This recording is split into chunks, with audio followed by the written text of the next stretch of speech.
16-17 বছর বয়সে multi million ডলারের কোম্পানির ফাউন্ডার হওয়া কি সম্ভব?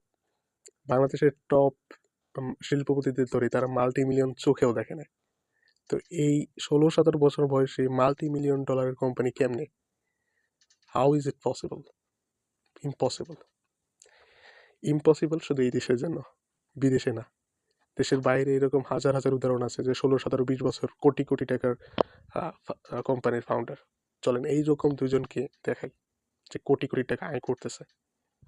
তো বিষয়টা হলো ভাই, আমি যখন গিটহাবে কোর্সটা মানে সিকিউরিটি রিসার্চের নিয়ে যে একটা কোর্স আছে, কোর্সটার একটা রিসোর্স আছে, সব রিসোর্সগুলো দেখতেছিলাম। তো এখানে নিডোমি একটা কোম্পানি, ওই কোম্পানির একটা ওয়ার্কশপ আছে, থিঙ্কিং লাইক ইন অ্যাটাকার। তো অ্যাটাকার নিয়ে একটা ওয়ার্কশপ করছে ওরা, মূলত এটা পুরো একটা কোর্স। তো এই কোর্সে আমি যখন ঢোকার পরে এই কোর্সের বিভিন্ন রিসোর্স দেখতেছিলাম।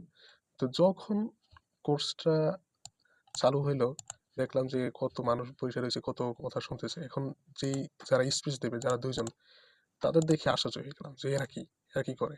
তারপর দেখলাম যে এরাই নাকি ফাউন্ডার, এরাই সিইও।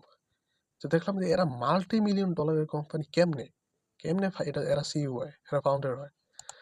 তো বিষয়টা হলো এই, আমাদের দেশের 16-17 বছর ছেলেপেলেরা কি করে?